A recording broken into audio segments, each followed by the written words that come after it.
As I mentioned earlier, I like to seal the scion with parafilm. You can also use materials like saran wrap or even strips of plastic bag, but you will have to remember to remove that when it's time for the buds to start to grow, because they cannot penetrate that. The beauty of the parafilm is the buds will pop right through it, and you don't need to do anything with it at all. I like to pre-wrap before I cut. When you pull this parafilm a little bit, it makes it tacky and it sticks to itself.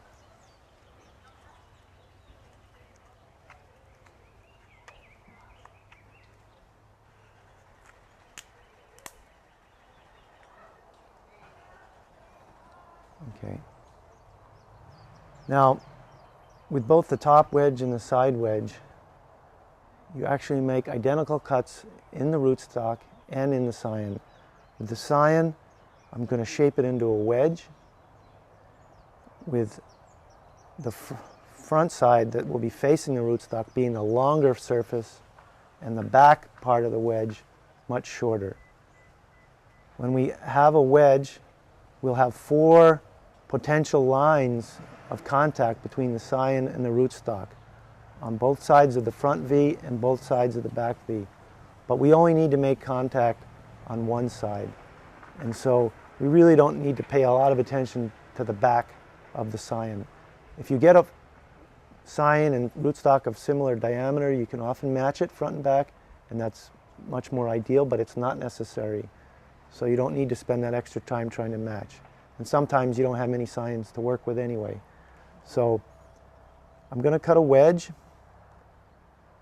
in the scion, and I'm looking for a couple inch, 2 to 3 inch long section of the scion that has no nodes or blemishes or too much curves in it, where I'm going to cut, because I'm going to want a couple 1 to 2 inch long face on that wedge. When I'm done with that, I'm going to look for a corresponding area on the rootstock that also is a couple inches long and relatively straight with no nodes or branches in the way. I like to cut the scion first, and then I'll know approximately how long I need to make the cut in the rootstock. If the scion ends up being longer than the cut in the rootstock, you can shape and make your face a little shorter. So the first thing I'm going to do is look for my place to make a long straight cut. And again, I'm cutting away. You start at the base of your knife, find your spot where you're going to make your cut, and then don't try to force it perpendicular to the stem. Put it at an angle more like an X and drag your knife blade through. There's less resistance. You do not want to go more than approximately 1/3 of the way through the center of the scion.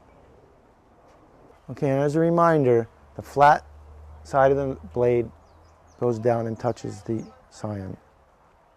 You can do it in more than one cut. You can start shallow if you need to.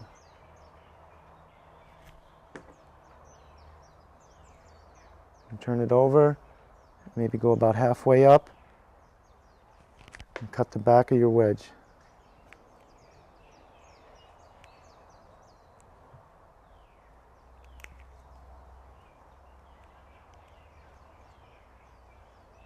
So this is the cut surface, the front of the scion. It's at least 1 inch long. And here's the shorter cut on the back, and here's the side view. You can see the very thin bark layer here. That cambium layer that it needs to match up between the scion and the rootstock is only, as I mentioned, only 1 to 2 cells wide. So how are you going to do that? In general, when you're grafting material of this size, the thickness of the bark is similar on both the scion and the rootstock. So if you line up everything on the outside when you join them together, then everything will be lined up accordingly towards the center, and the cambiums will be in close enough proximity to join successfully. So now that I have the sign already pre-cut, I look for a place to graft. And I look for a straight area on the rootstock. You can see a couple inches here, really straight, no curves, no blemishes. The nodes are a really handy place to start your cut, because when you remove this leaf, it actually results in a slight shelf there, which gives you a good starting place to make your cut into the rootstock. When cutting into the rootstock, you have to be careful not to cut too shallow, because you may end up just coming back out and just removing a big sliver of the bark and a little bit of wood. You don't want to cut too far across the center, because if you go to the center, you start to go around the curve, and the line is no longer straight. It's a curved line. So we're going to start in the shelf, and we're going to go down. You can use your sign to measure how far you need to go. You can place it right there. You ultimately want to end up approximately a third of the way towards the center. Don't be afraid to remove leaves that are in your way. So just like when you're cutting the signs, start at the base of your blade. Get it into that little shelf right there and set it in a little, and then you can try to guide it. Push, rock the knife back and forth is a good way to go controlled. Slowly increasing the length as you go. Slowly rocking your knife, holding it on both the handle and out here with your other finger for control. When you get down, you can remove your knife and remeasure to see if you're about at the right length of cut. Open up the cut, slide your sign in, and put it down slowly so you don't tear the cut. And then try to line up. So again, on this V,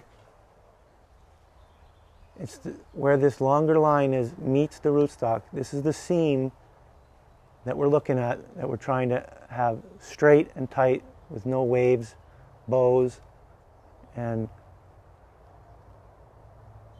on a really good one you can let go and it actually will close up and hold it in, but that doesn't always happen, and that's where the tape comes in. Okay. So now I'm going to tie the graft off with the plant ribbon. So I start my tape at the bottom, a little below the base of that cut, wrap it around once to get it secured to itself, and then wrap it up, overlapping as you go. And this gives you an opportunity to cinch it together and to readjust that sign. You're looking at that seam the whole time.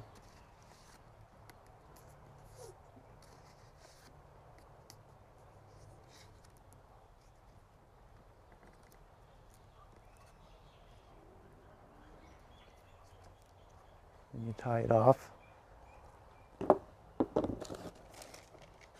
One last thing I like to do is add a little bit of the parafilm right here in this juncture to prevent rain and irrigation water from going down in there.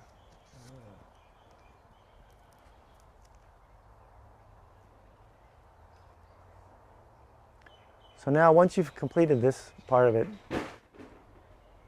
it'll take about 3 to 4 weeks until the buds have started to swell and start to grow.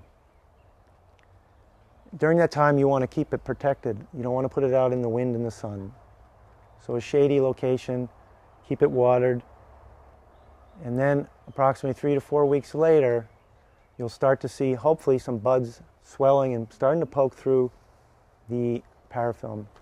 Now one potential downside of the side graft is because the top is still here, the top still has the apical dominance for the tree, and in some cases these buds may not actually flush out and would eventually just fall off. So we need to remove the apical dominance and stimulate these buds. And there's a couple ways you can do that. But at some point you're going to have to make a commitment whether you think this is going to go or not. So you can either prune it back at about 3 or 4 weeks, anywhere from this range, or sometimes you might want to just take a chance, especially if you see the bud going, and cut it back here all the way. Personally, I like to remove it in steps if I'm going to do that. Another option is to actually bend the top over to a more horizontal position. This will also remove the dominating factors of the top of the seedling, but you still retain the leaves for a little longer period. So you're still feeding the plant as optimally as you can, or the plant is feeding itself, I should say. So anyway, that's the main thing you're going to need to do 3 or 4 weeks out. If it's not already swelling, you need to try to induce it either by pruning the top or bending it over.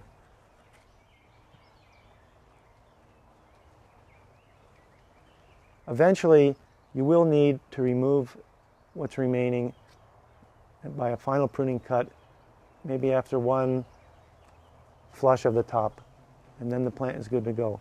A couple things you need to also be aware of are the nodes on the leaves down below. Eventually, we're going to want to remove this as well. In these nodes, axils or buds that may or may not try to grow.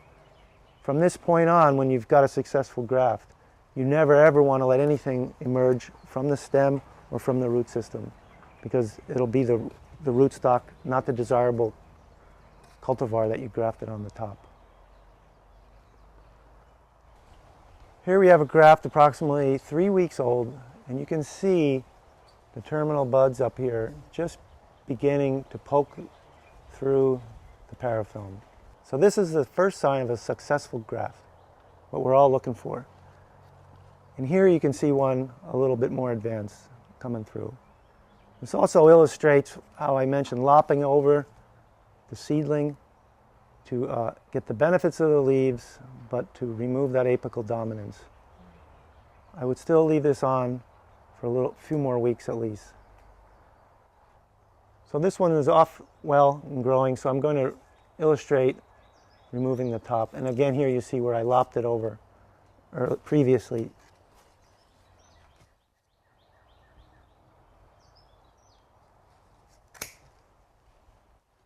Now we have the grafted avocado tree, and down below I'm going to retain the leaves for a while, but this is a good time. There are some little branches down here that we might as well take out now. And if there's any buds starting to grow, you just rub them out now with your finger, and there you have it. So there's your grafted Charwell avocado tree, and I would keep it in the nursery for another month or 2 before planting it.